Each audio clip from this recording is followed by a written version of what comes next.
Back by popular demand, we're going to talk about sleep. Sleep deprivation is actually strongly linked to obesity. And there's a really good reason for that.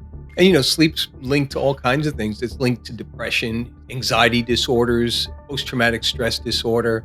When you and I were growing up, we didn't have all these devices. We didn't have all these things to keep our mind so busy. So the cortisol is actually designed to, fight or flight, right? It's supposed to get burned off. You're supposed to be out running around and you're supposed to get that eliminated by nighttime. But these kids are on their games. They're doing high, exciting things late into the night. When cortisol levels are high for a prolonged period of time, parts of the brain actually shrink. They physically shrink.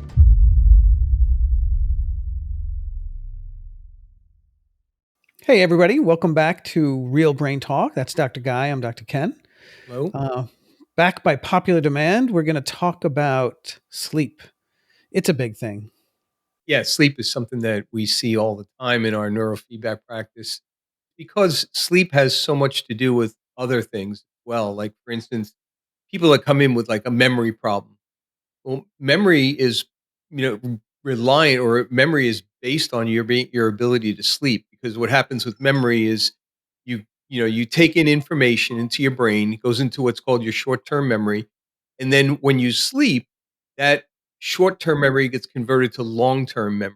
So if you're not sleeping, then your memory is messed up. So memory is one of those conditions that come into our office for a memory problem, and then it turns out that it's not a memory problem. Really, it's more of a sleep problem. Once you get that sleep under control, it's good.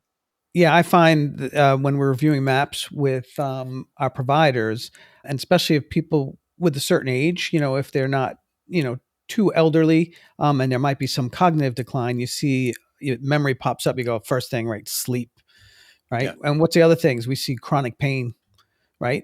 Fibromyalgia The reason, diagnosis, which some people feel that fibromyalgia is caused by something going on in the brain, and then there's other people that feel that fibromyalgia is actually a sleep disorder. And we know that sleep is part of the fibromyalgia presentation, but what if it was the sleep that was causing the presentation? And that's I fall into that camp where me too. It's a sleep issue.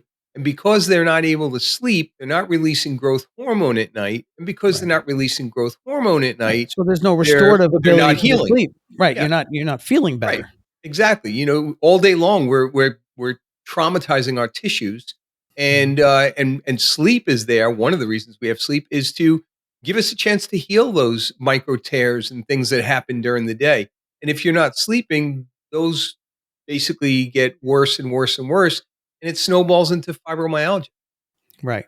Yeah, we see that all the time. I think I think it's also interesting when we try to figure out where the sleep disturbance is coming from, because sometimes it's it's actually like neurogenic. It's the way their brain is firing, which is not enabling them to get to sleep, stay asleep, or get restorative sleep. But other times it's past unresolved traumas, sub-traumas, micro-traumas that have accumulated, which causes them to have a very busy mind at night. So the lights go out, they close their eyes, and what we would expect is to see the delta brainwave, which is most predominant during sleep. We would expect to see that go up when they close their eyes. But in fact, it does the opposite. It goes down when their eyes are closed, but goes up when their eyes are open. Right. And that's where they just can't shut that mind off, and they can't relax. And sleep's linked to all kinds of things. It's linked to depression. It's linked to anxiety disorders, post-traumatic stress disorder. There are many psychiatric conditions that can also be linked to the inability to sleep or just a sleep disturbance.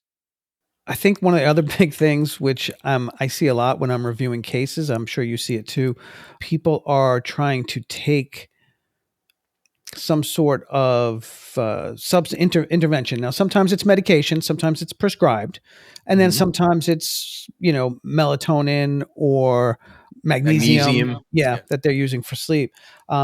With regard to the prescribed medications, I think the thing I see a lot is that when reviewing the history, the people are like, "Oh, I sleep great. I take, fill in the blank. What's the big ones for sleep? Oh, sometimes they'll take, a benzo or they Mm. might take Ambien.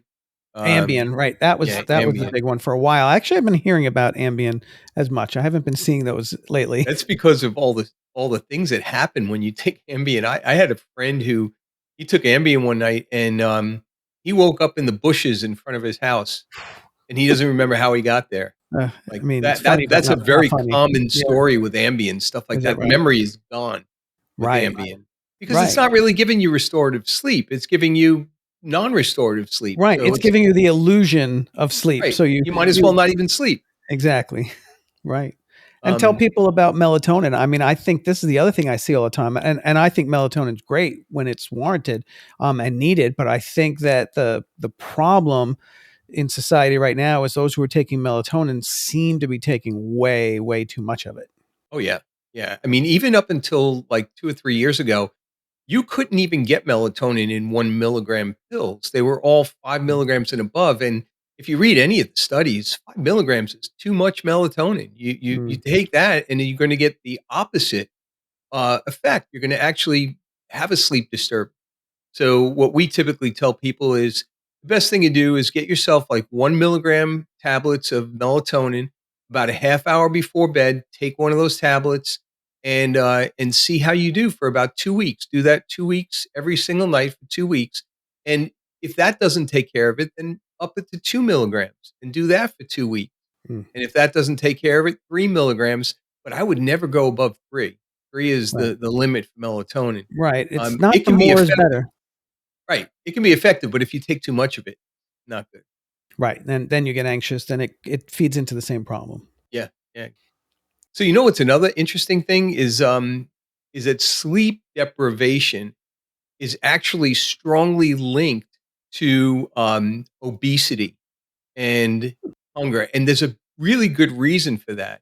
We have 2 hormones. We have the leptin hormone, which is the what some people call it the "I'm full" hormone, Mhm, and what that hormone does is it basically tells your brain, "You had enough to eat, stop eating." And when you're sleeping, leptin levels normally increase, so it keeps your hunger in check while you're asleep. mhm, And then we have another hormone, which is just the opposite. It's called ghrelin, mm, and ghrelin is the "I'm hungry" hormone, and it signals your brain that you're hungry and you need to eat something. Ghrelin levels are also supposed to decrease during sleep, so you don't have that urge to sleep at night. I mean, to eat while you're sleeping.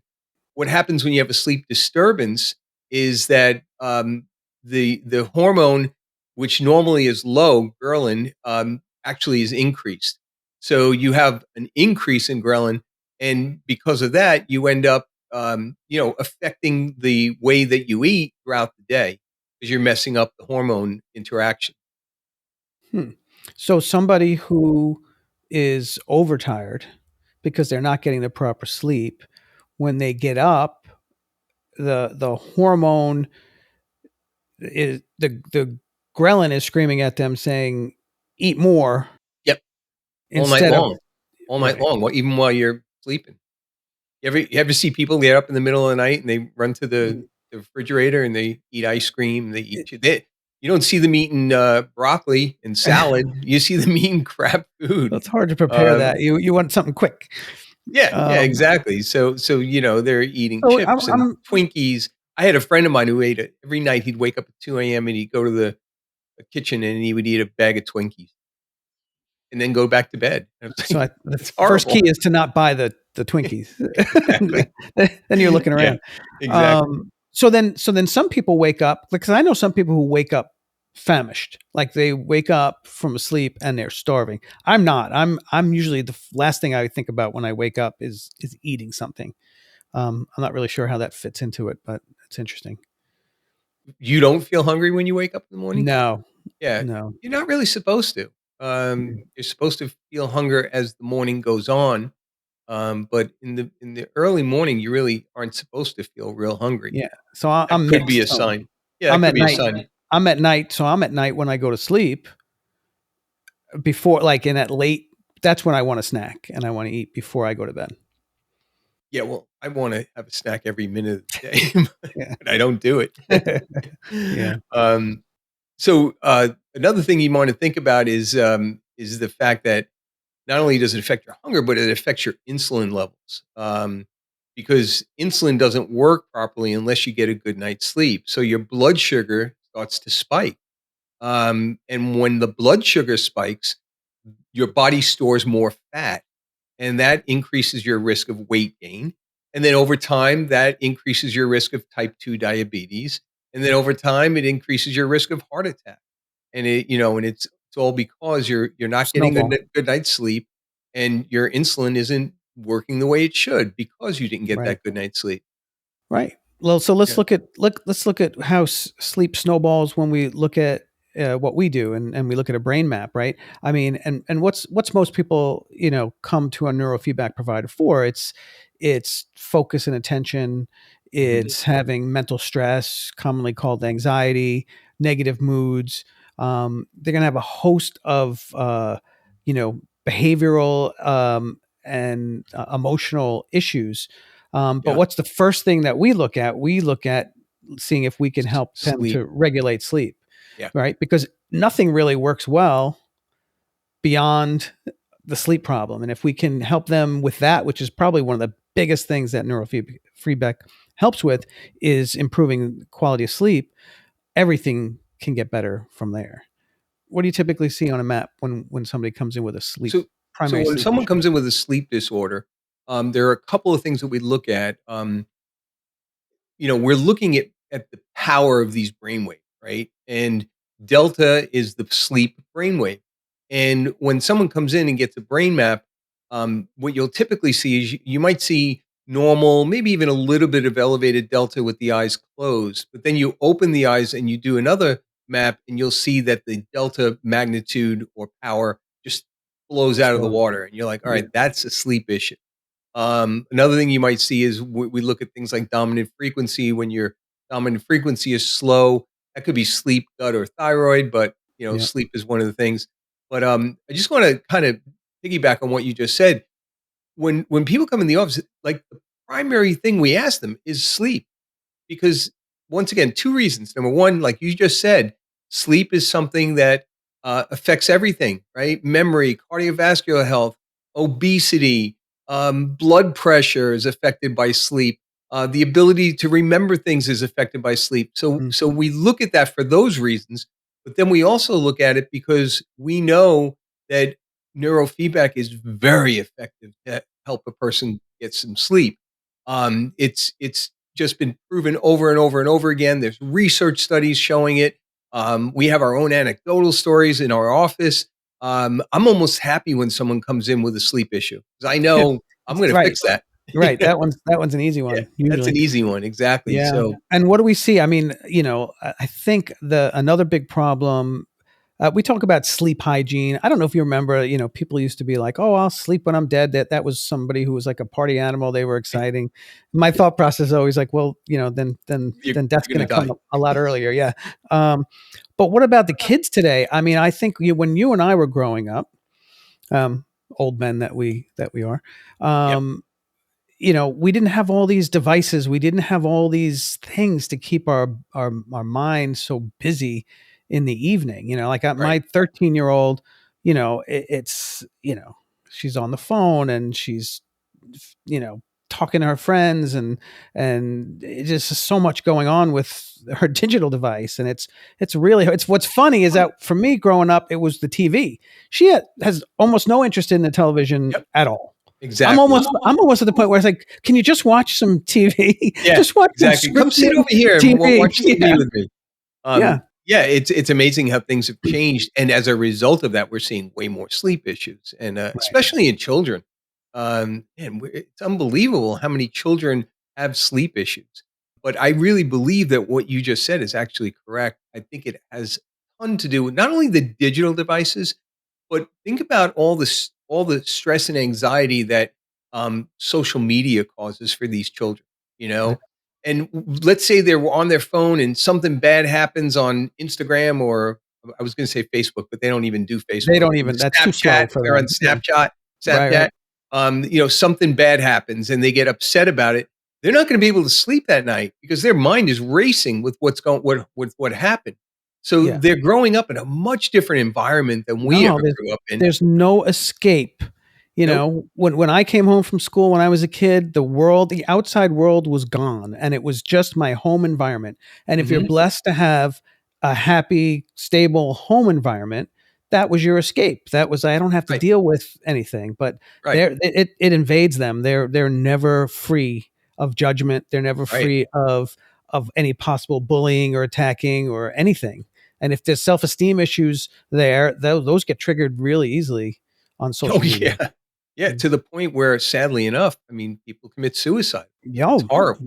yes. Um, but I remember, do you remember when you were younger? I don't know if you had this in your house, but my parents, I had to ask them to use the phone. I couldn't just go over and pick up the phone and call my friends. I You know I we had one phone and there were 6 Yeah, people in the house, yeah, so we did too, and I exactly. had 2 older sisters. I never got never got that phone. And the other thing was, though, if you did happen to get the phone, we had one phone in the kitchen that had, like, a really long Yep, cord. we So had you that there too. was no privacy, but you had to, No, like, stretch that cord and, yeah, go exactly, into, like, the bathroom and shut the door to have some sort of privacy. Yeah, exactly, yeah. times were different. They're way different, and we're not just seeing sleep issues. We're seeing, look at the rates of autism, right? What were they like 1 in 10,000 20 years ago? Now they're Yeah, 1 in more than 35. 36. Yeah. It's ridiculous. It's and that's got to be environmental. It has to be. I'm sure it's not. Well, maybe it's somewhat gene related, but the environment is what's triggering that gene to express itself, and Yeah. we're doing something wrong.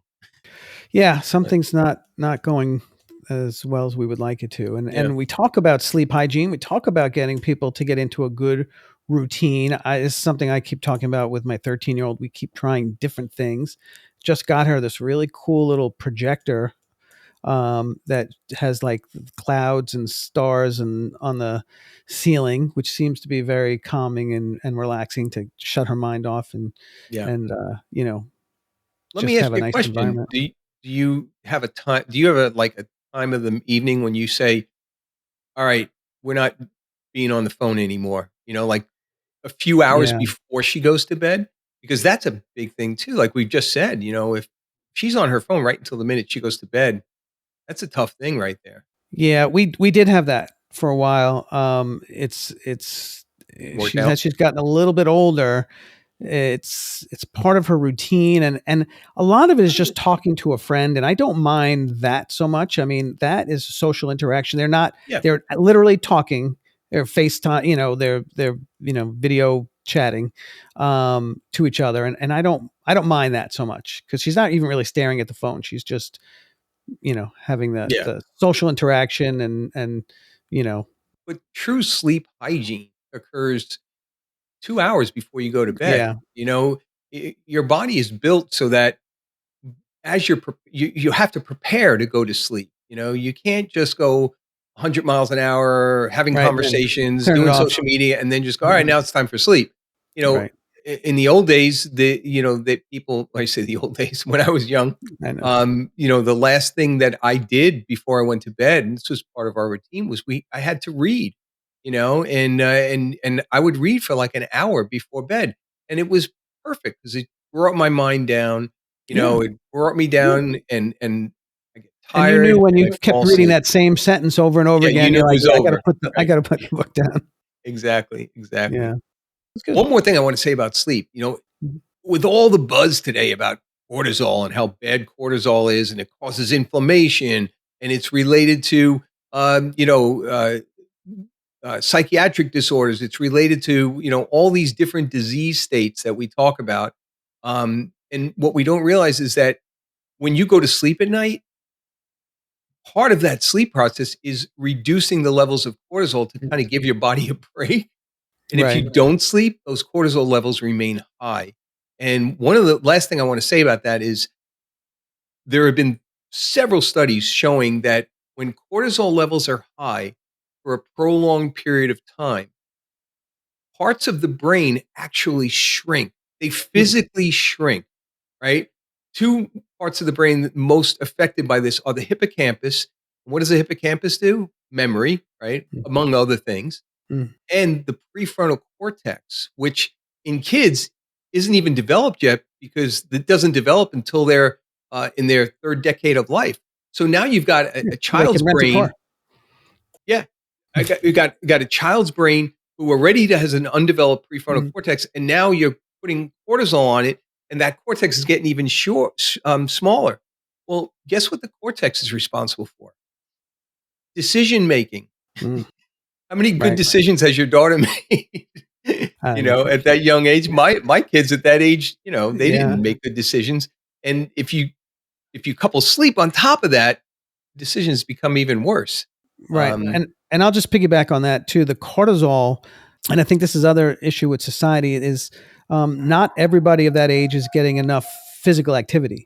So the cortisol is actually designed to, fight or flight, right? It's supposed to get burned off. You're yep, supposed to be out running around and yep, you're supposed to get that, physiologically, you know, eliminated by nighttime. But these kids are on their games, they're doing high exciting things into late into the night, and they're not getting the physical activity to burn that off. Thankfully my mm, daughter's very soccer, volleyball, yeah, basketball. She's very active, yeah. and that's really a good thing.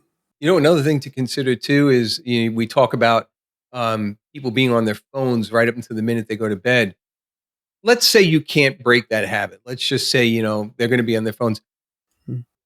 Giving them a pair of blue light I was glasses going to say the would same. be Yeah, the blue is light a glasses. great idea because the blue light that comes from a phone is going to have an effect on the brain.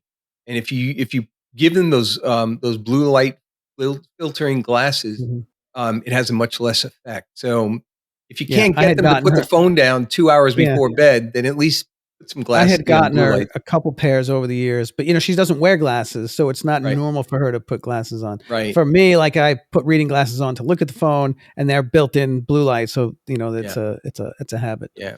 Well, But I don't wear glasses, as you can. Oh no, I yeah. do. That's right.